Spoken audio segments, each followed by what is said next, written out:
It's like Atom Ang. Senator Bato is still inside the country, and we will be enforce the warrant of arrest.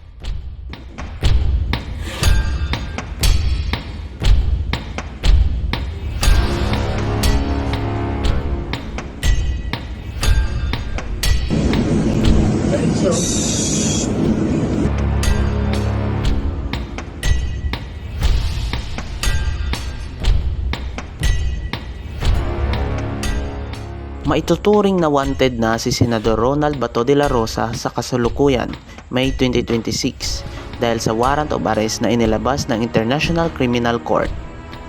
Ang warrant ay orihinal na inisyo noong November 6, 2025, pero nanatiling sealed o sekreto. Binuksan o unsealed ito nitong May 11, 2026. Nahaharap siya sa kasong crimes against humanity o murder kaugnay ng kanyang papel bilang dating PNP chief sa war on drugs ng Administrasyong Duterte mula 2016 hanggang 2018. Opisyal na siyang nakalista bilang at-large sa website ng ICC. Noong May 11, nagkaroon ng kaguluhan sa Senado nang subukan siyang arestuhin ng mga operatiba ng National Bureau of Investigation. Oh, hinala ko naman yung guy. Nirresling ako doon. Kasugat-sugat ako. Why are you here, sir? Papasok! This is the Senate! Pansamantalang nanganlong si De La Rosa sa loob ng gusali ng Senado sa ilalim ng protective custody ni Senate President Alan Peter Cayetano. May mga ulat din ng putukan sa loob ng Senado noong gabi ng May 13 habang sinusubukan siyang arestuhin ng mga otoridad. Umalingaw-ngaw ang sunod-sunod na putok sa second floor ng Senado kung nasaan ang media.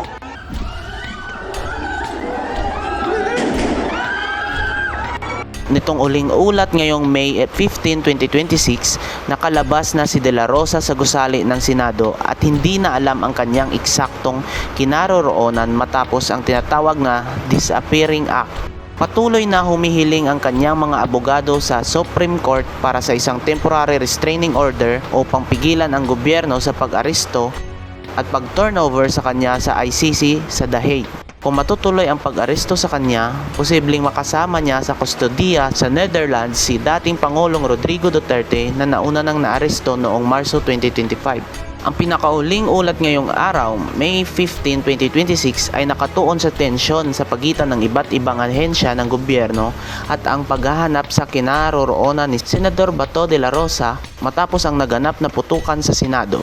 Matapos ang kaguluhan at palitan ng putok noong gabi ng May 13, kinumpirma ng mga otoridad na wala na sa loob ng gusali ng Senado si De La Rosa. Sa ulat kahapon, May 14, sinabi ng mga opisyal na vine-verify pa nila paano at kailan eksaktong nakalabas ang senador sa kabila ng maigpit na pagbabantay ng NBI at PNP sa paligid.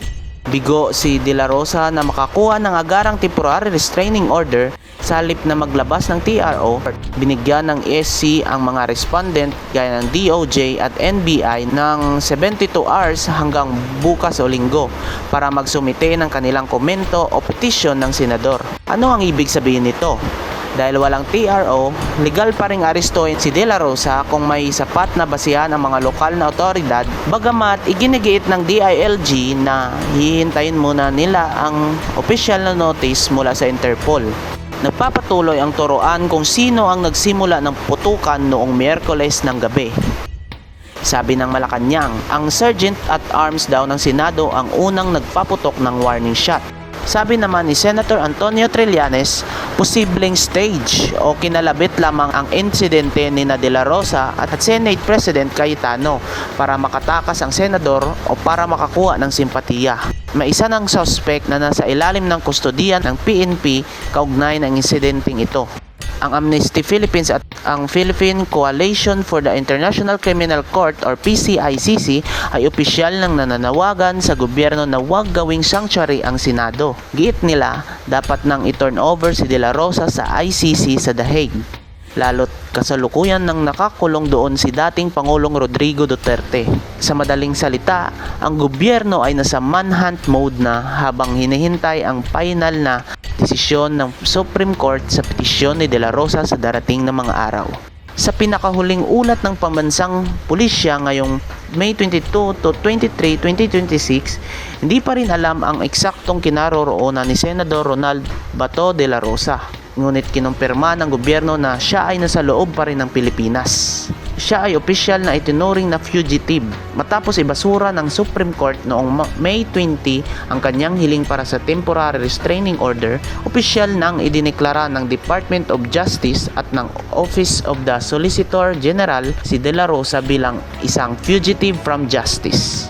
Nagbabala rin si Justice Secretary Frederick Vida na sasampahan ng kaukulang kaso ang sinumang mapapatunayang nagtatago o tumutulong sa senador. Kinumpirma ni Senador Robin Padilla na kasama niyang lumabas ng gusali ng Senado si De La Rosa noong nakaraang linggo matapos ang standoff. Ayon kay Padilla, inihatid niya ang senador sa Makati kung saan lumipat ito sa sarili nitong sasakyan at hindi na niya alam kung saan ito tumuloy pagkatapos. Kinumpirma ni Criminal Investigation and Detection Group Director PM General Jobert Moreco na natanggap na ng Philippine National Police ang kautusan mula sa DOJ na ipatupad ang arrest warrant ng International Criminal Court. Kasalukuyan nang nakadeploy ang mga tracker teams ng PNP at National Bureau of Investigation para hanapin at arestuhin ang senador upang i-turn over sa The Hague. Ilang araw kaya magtatago si Senador Bato de la Rosa sa batas na naghahanap sa kanya at anytime ay pwede niya siyang arestuhin. Sa ngayon, hindi pa natin alam ang kinaroroonan ni Senador Bato de la Rosa at patuloy pa rin siyang hinahanap hanggang ngayon.